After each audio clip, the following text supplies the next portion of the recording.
The Papi Polite Store. Now, with a new added piece of merch. The Papi Polite shirt. Classic, glorious, and you can't forget, the Giga Papi. Link to the store in the description below. I finally did it, guys. I finally have played Chrono Trigger. It's only been like, a couple decades late or something, Well, guys, let's talk about Chrono Trigger, okay? So I've gotten a little over an hour into playing. My first Let's Play episode is out now on the channel. Look it up. It was a great time. I had a lot of people join in and watch. It was super fun. And listen, I need to talk about what I thought about the game.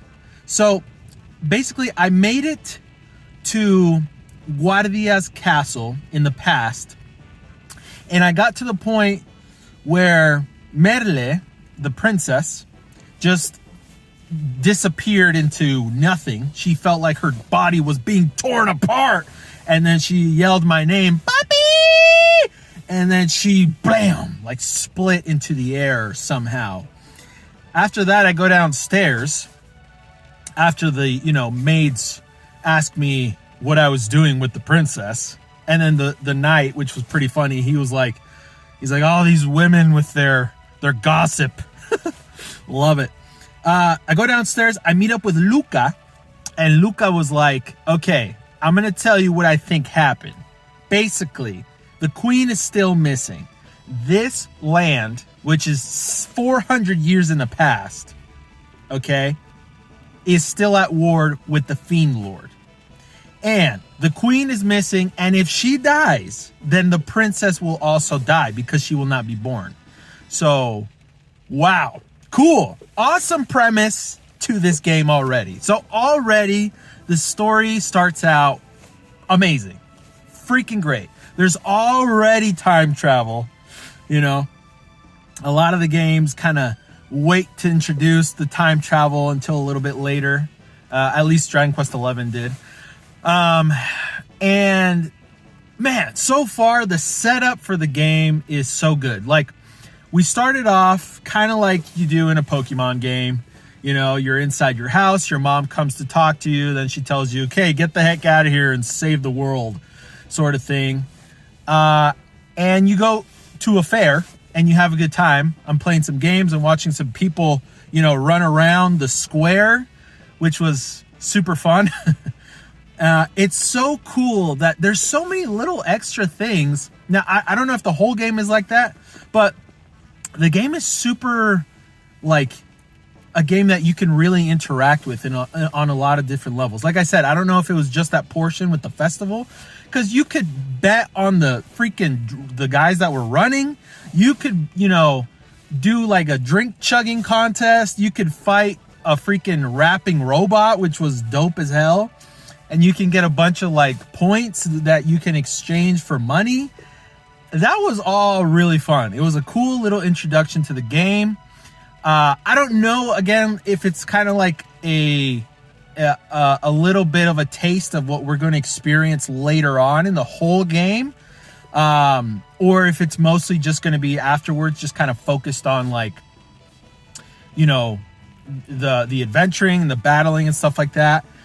I'm assuming there's going to be moments like in many RPG and JRPG games where there's like a festival town or a place you could play mini games or like gamble or blah, blah, blah.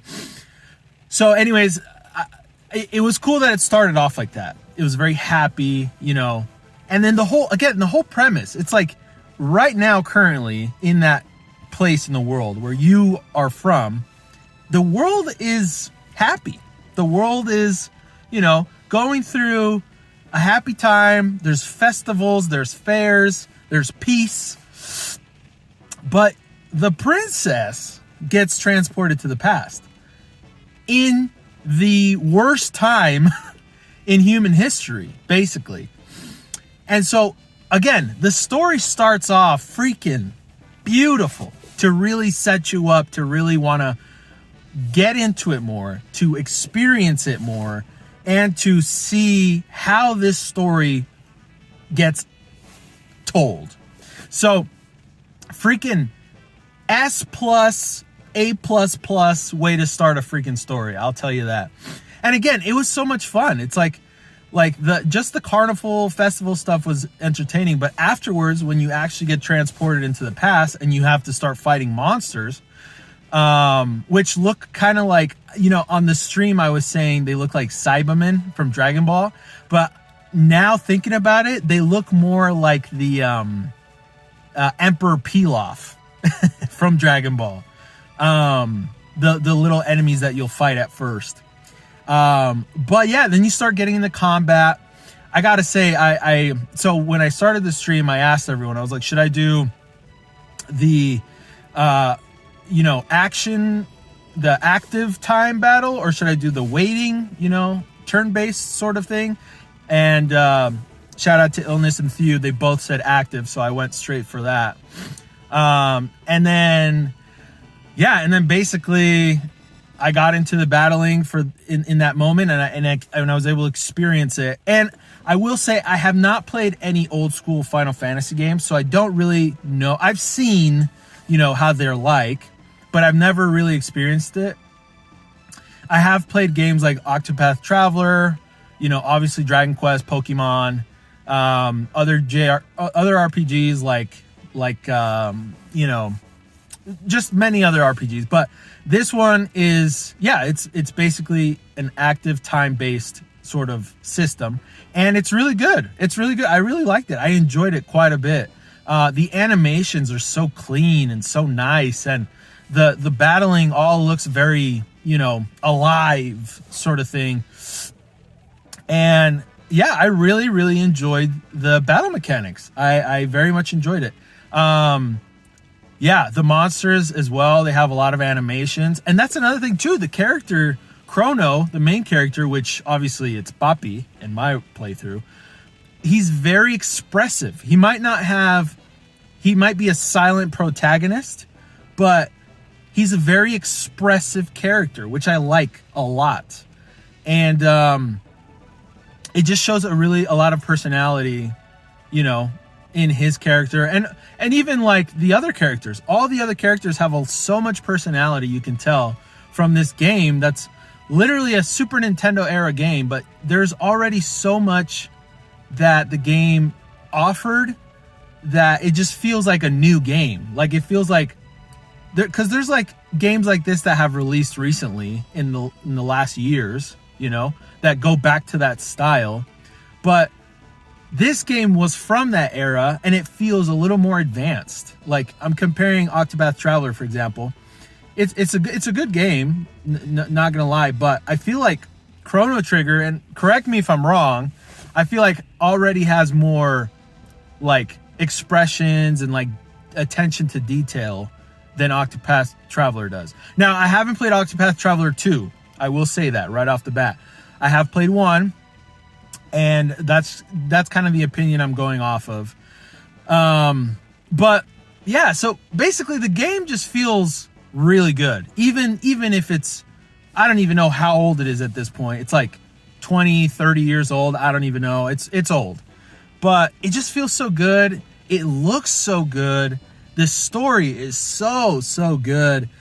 And listen, I understand it's like, okay, listen, it's, oh, time travel. Oh, save the princess. Listen, those are all games. From freaking Mario to freaking Dragon Quest to Final Fantasy to whatever else. There's always a princess, with these types of games. There's always time travel, blah, blah, blah. Whatever. I don't care. The game looks so good, and it's doing it so well that I really do not care. I'm freaking enjoying it. I'm freaking loving it. I cannot wait to keep enjoying it and keep loving it. I think this is definitely going to be this is probably going to be on like one of my top 10, like favorite games up until recent memory, at least. I can already tell. So yeah, or at least my top 100. Let's say that. Let's say that for now, because I'm only an hour plus into the game. So really, it's just, yeah. But I'm assuming, that's the thing, with the experience I've had, I'm already assuming it's gonna be, and it's gonna get way better. So I mean, I just barely only got, for Merle, I think her name's Merle, the princess. I had her for a little bit as a party member. We only fought that rapping robot, which was cool because she had like a crossbow. And then now I have Luca, which I haven't fought with her yet, but I know there's a bunch of different party members in this game that I'm really excited to get to know and learn more about. I'm excited to get Kermit on my team. I know that's probably a super old joke, but I couldn't help it. I had there's a guy in my community, Hot Dog Hands, shout out to him, and his wife. They dressed up for Halloween this past Halloween as the Frog Warrior. I don't even know what his name is, and he put a Kermit, mask on, so it was pretty hilarious. And his wife dressed up as Luca, and their outfits were amazing. But or no, it wasn't Kermit. My bad. He used the pedo Pedro frog or whatever. I don't even know. I forgot. It wasn't the actual frog. It was like a meme sort of thing. But he was the character from Chrono Trigger, this frog character. So anyway, whatever. The point is, I'm excited to meet the party members. I'm excited to keep playing this game. I really feel like this game is going to keep surprising me. It's going to keep making me love it even more. And like I said, I'm excited to keep doing so. So my first impressions are absolutely amazing for this game. And I'm excited again to keep playing it. So yeah. So I hope you guys enjoyed this video. Definitely like and subscribe, and join me on my journey through this experience. I will be live streaming my experience every Tuesday night around 10:30 p.m. Mountain Standard Time. And I would very much love to see you there. So yeah. And yeah, if you want to support me a little bit more, you could always join as a member on my channel. You get extra perks, like exclusive emojis and emotes and stuff like that. You get access to a secret member-only live stream. And eventually you're going to get some exclusive videos and stuff like that. So pretty cool. But yeah, so anyways, I appreciate you guys for watching. Let me know your thoughts on my first impressions. Do you agree with me? Do you disagree with me? Do you think I'm crazy? Could you hear the rain in the background? Yes or no? Hold on, I'll let you hear it for a second. Yeah, I thought it'd be a cool sound effect, while I'm not talking, during in the talking portions of this video. Anyways, I'll see you guys on the next one. Peace.